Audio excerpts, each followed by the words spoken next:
Thanks a lot. So that was a great talk, and it really, my talk's going to overlap a little bit with that. The specific title of my talk is Catheter-Directed Thrombolysis versus Devices, How Do We Choose?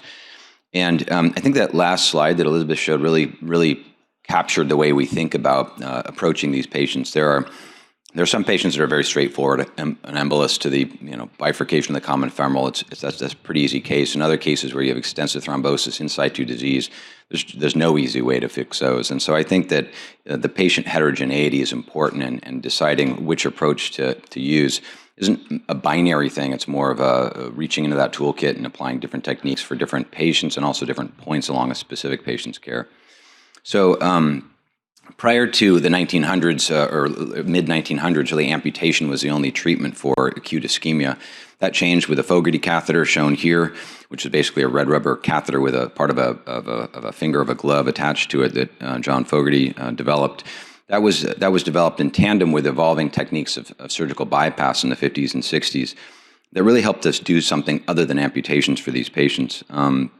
Now that said, when we're doing when we're doing bypass for an acute limb ischemia, these are extremely high mortality rate procedures, and it has to do with the degree of illness that the patient has from the acute ischemia, but also just their comorbid complications or the comorbid issues. And so there's a number of studies that have shown the very high rate of mortality and even limb loss in patients who require surgical bypass for acute limb ischemia. This paper by one of my ex-colleagues, Dr. Don Barrell, really showed a very high rate of limb loss in those patients undergoing bypass for acute ischemia compared to those patients undergoing bypass for more chronic ischemia. So it's at least a double the mortality rate and amputation rate. So it makes sense that we want things that are a little less invasive for our patients, and potentially something that gives them less of a physiologic hit. And that's where catheter-directed thrombolysis comes into play. The technique, of course, is to cross the occlusion or the thrombotic occlusion with a catheter. Generally, we'll give some TPA in a pulse spray fashion, but usually this means dripping the patient overnight and even several nights. This does require ICU monitoring, assessing labs throughout this period of time, repeat lysis checks, some adjunctive measures, and then ultimately treating the underlying lesions. And the advantages here is that it's a fully percutaneous therapy, can be done under local anesthesia, avoids the morbidity of open surgery, lessens the reperfusion injury because it's somewhat of a slower reperfusion process, can probably improve clot clearance from smaller vessels, and it's applicable not only to acute thrombus, but unroofing these lesions or revealing lesions for underlying disease lesions that need to be treated. So is there a proven clinical benefit? You've already heard a little bit about this. The Rochester trial was one of the first trials to look at the use of thrombolytics. And essentially, all of these trials from the early 90s showed us essentially the same thing, generally equivalent 12-month limb salvage rates. Some studies, such as a Rochester trial, showed improved 12-month survival in the catheter-directed therapy group compared to the operative surgical group. And importantly, many of these patients who are treated with the catheter-directed therapy first, they do go on to require some type of surgical intervention, but that surgical intervention is generally less severe of an intervention or less procedure that is of less magnitude than the original, than going straight to a bypass. The STYLE trial is probably the most important of these trials. This did include patients with acute limb ischemia up to 6 months. Patients were treated either with open surgery or catheter-directed thrombolytic therapy with a composite endpoint of recurrent ischemia, death or major amputation, cardiopulmonary complications, or renal or vascular complications. And this trial was actually stopped early at an enrollment of 393 patients when I think the goal was 1,000 patients. But I think this was, and this was due to an increase in the relative increase in the meeting that primary endpoint in the catheter-directed thrombolysis group. So it basically suggested that patient had a high rate of hitting the endpoint, so it was stopped early for safety reasons. But that said, if you look at the subset analysis of this patient, it was very clear that those patients who had what we consider true acute ischemia, meaning not ischemia up to 6 months, but ischemia of 14 days or duration or less, those patients had a reduced 6-month amputation rate with the thrombolytic therapy. And there was, unfortunately, no amputation reduction with using this type of therapy beyond 14 days. So it really helped us hone in on the fact that for acute limb ischemia, patients with less than 14 days duration symptoms, those patients typically did better in terms of amputation-free survival and amputation rates in catheter-directed therapy compared to open surgery. And again, with those patients who did require some open surgery afterward, they had fewer or a less severe of a magnitude or less invasive surgery compared to an actual urgent bypass. So what are the disadvantages? Already talked a little bit about these: infusion times, high acuity of care, the issue of contrast exposure, radiation exposure, and bleeding problems. And of course, we have a lot of contraindications to some of these to this type of therapy in terms of increasing bleeding risk. So the solution here is to limit our exposure to lytics, or avoid all those lytics altogether by using percutaneous mechanical thrombectomy, or the devices that we're talking about here. So this is just a sampling of some of the devices we have available, probably the ones that are used more commonly here. The angiojet catheter maybe is the oldest of these. The Indigo system, which we've already heard about from Elizabeth, the penumbra catheter, which has really been quite an advance, and then some new devices such as the Wolf device, which was recently acquired by Boston, and the Jedi device recently acquired by Abbott Vascular. Just go over these briefly. You heard a little bit about this already. The angiojet uses a Bernoulli principle to create this vortex to break up thrombus and aspirate much of it into the catheter with a number of different catheter sizes. Penumbra catheter has a very strong aspiration engine that has a lot of force to really suck this clot out.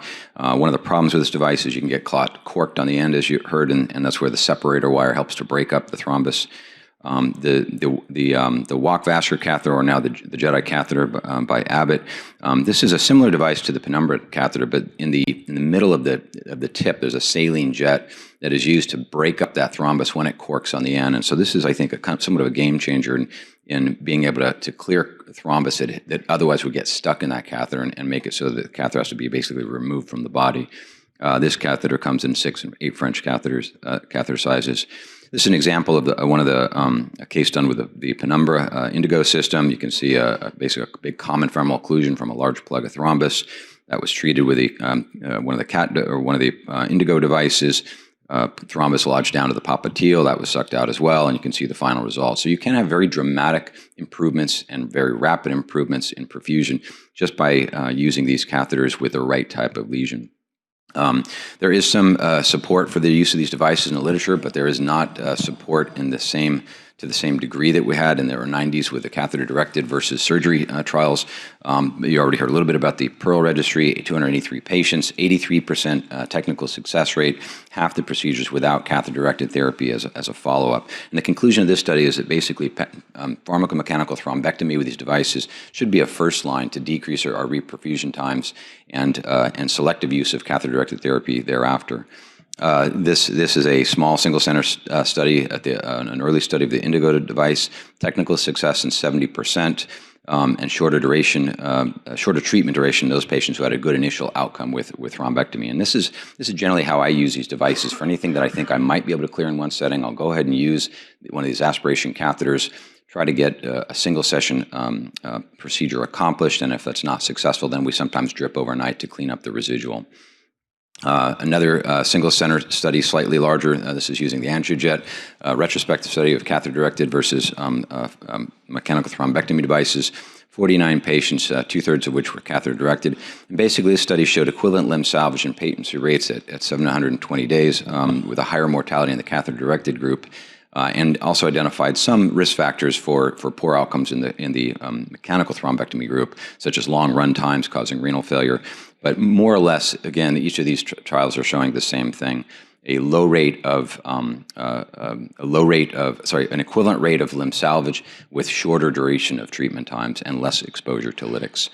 Finally, one other study looking at both angiojet and Rotarex, same thing, catheter-directed versus pharmacomechanical thrombectomy in patients with acute ischemia, about 100 patients, higher technical success rate in the PMT arm, and shorter hospital stay for those patients effectively treated with PMT.